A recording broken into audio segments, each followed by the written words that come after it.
2023-24 की economic survey की report कहती है भारत में हर व्यक्ति की औसत सालाना कमाई हो चुकी है 2.12 लाख रुपए। पिछले 10 सालों में डबल से भी ज़्यादा, लगभग $2500 रुपए प्रति वर्ष।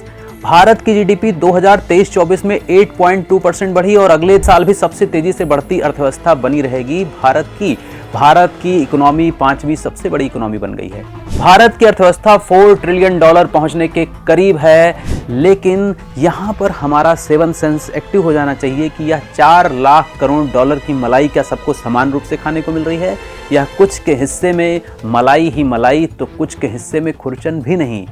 अब आप कहेंगे कि गिलास के खाली हिस्से की ओर इशारा करके आप देश की गलत छवि को प्रस्तुत कर रहे हैं, पर सवाल यह है कि अगर खुद को खुश रखना हो, संतुष्ट रखना हो, तो यह कंसेप्ट तो ठीक है, लेकिन जब बात देश और समाज की हो रही हो, आप यूपीएससी की तैयारी कर रहे हो, आप सरकार में हो, आपके ऊपर जिम्मेदारी हो देश की, तो फिर आपको भरे ग्लास की तरफ नहीं बल्कि खाली ग्लास की तरफ देखना चाहिए। क्योंकि असल लोकतंत्र वही है, रियल डेमोक्रेसी वही है, संवेदनशील सरकार वही है, संवेदनशील लोग वही हैं जो गरीब को देखें, सबसे कमज़ोर हिस्से को देखें, सबसे कमज़ोर शख्स को देखें। नहीं तो 5,000 करोड़ की शादी करने वालों के यहाँ लाइन लगाने के लिए तो दुनिया के सबसे अमीर लोग भी तैयार रहते हैं। और आपकी जानकारी के लिए बता दूं, महज शब्दों का जाल बिछाकर आप देश की छवि को अच्छा नहीं कर सकते, क्योंकि आज दुनिया कनेक्ट हो चुकी है। आईटी के इस युग में कुछ भी छिपता नहीं है। नाइट फ्रैंक की ग्लोबल वेल्थ रिपोर्ट 2025 के अनुसार भारत में लगभग 86,000 लोग ऐसे हैं जिनकी संपत्ति 87 करोड़ रुपए से ज़्यादा है। वहीं 13 करोड़ लोग रोजाना 181 रुपए में गुजारा कर रहे हैं। विश्व असमानता रिपोर्ट वर्ल्ड इनइक्वालिटी रिपोर्ट 2025 के मुताबिक भारत के 1% लोगों के पास 53% भारत की संपत्ति है।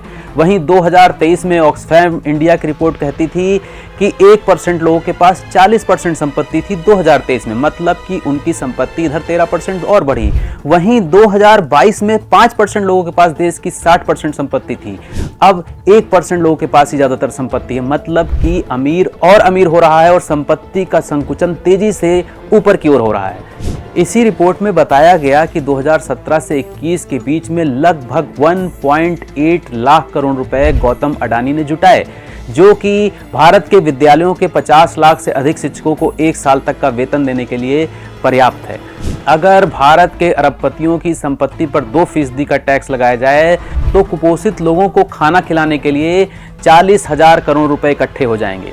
दरअसल देश में आज भी 13 करोड़ लोग ऐसे हैं जो अत्यधिक गरीबी में जी रहे हैं, 200 रुपए से कम में गुजारा कर रहे हैं। यूएनडीपी और Oxford poverty and human development initiative की एक रिपोर्ट कहती है कि 2005 से 2021 तक की अवधि में 41 करोड़ लोग ऐसे थे जो गरीबी रेखा से ऊपर उठे। पर इसका मतलब यह तो नहीं है कि 41 करोड़ लोग ऐसे हैं जो कि अमीर हो गए हैं, उनका जीवन स्तर सुधर चुका है।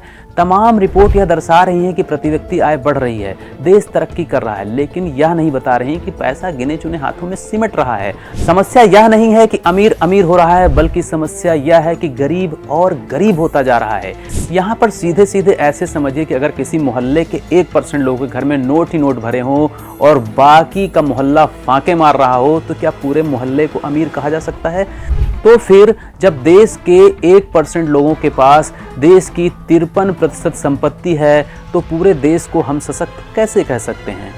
लेकिन आपको यह नहीं बताया जाता है, क्योंकि इन्हीं 1% लोगों के हाथ में सरकार भी है और इन्हीं 1% लोगों के हाथ में अखबार भी है।